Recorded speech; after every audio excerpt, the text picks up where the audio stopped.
I make no secret that I think Twitch is having financial problems much worse than they make known to the public. Granted, I don't have any secret knowledge, but given the CEO recently told the public that Twitch was unprofitable in a live stream, not to mention how Twitch had to pull out of an entire country, South Korea, due to operating costs, and now they're increasing sub prices, you don't have to be a genius to put the pieces together. And yeah, I just said they're increasing sub prices. Granted, it's a bit more complicated than that, so let's take a look. Twitch put out a blog yesterday about their decision to increase sub prices, which is a big move. As far as I know, and actually confirmed in this blog, Twitch has never actually raised sub prices before. In fact, they lowered them in some places just a few years ago, which makes this a much bigger deal than it seems, in my opinion. I think that increasing sub prices is one of those things that they wouldn't do if they saw any alternative, given the number of people who may cancel their subscriptions when they see that the charge has increased. It's a major gamble for them to assume that the extra revenue brought in by the increased price will outweigh the losses caused by people canceling because the new price is too high for them, which is probably why they're only doing it in a few countries, ones that share similar demographics to the USA, but are probably less important to their bottom line. I suspect that this is a pilot program to see if raising prices in the USA will be viable, so you don't have to worry too much about the price increase yet, unless you're in the UK, Canada, Australia, or Turkey. Now, Twitch says these increases are to help streamer revenue keep pace with rising costs and reflect local currency fluctuations. And I believe them on that when it comes to Turkey, which is a very different country from the other three, and is also getting the biggest price increase, seeing the price go to literally just a bit more than quadruple what it was sitting at. Yeah, that's a lot more money. The other three countries, the UK, Canada, and Australia, are all seeing the prices increase by a lot less, with all of them going up just £1, Canadian dollar, or Australian dollar-y-do, respectively.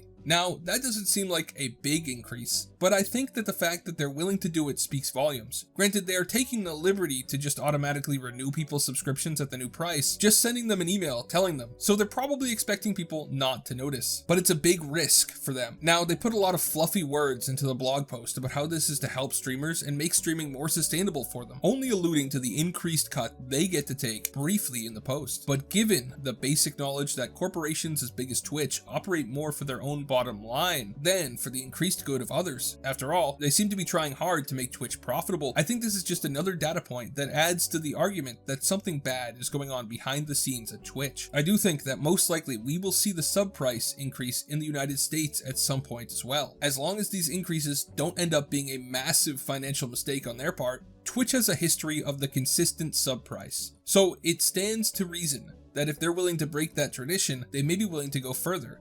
My best guess is that at some point in the future, maybe as soon as May, maybe as far away as next year, they're going to get rid of Twitch Prime, or at least take away the free subscription. Twitch loses a ton of money paying out streamers for subs that Twitch gets no money for, since the Twitch Prime sub is free to users with an Amazon Prime account. So it stands to reason that if they're willing to change the prices, they may end up having to remove that. But that's just a theory. A Twitch theory. What do you guys think? Do you agree with my suspicion that increasing prices in the UK, Australia, and Canada is probably a trial run for doing so in the United States? Are you worried about Twitch's future? Let me know in the comments. Thank you for watching all the way till the end. Like and subscribe if you haven't already. Have a great day, and God bless you.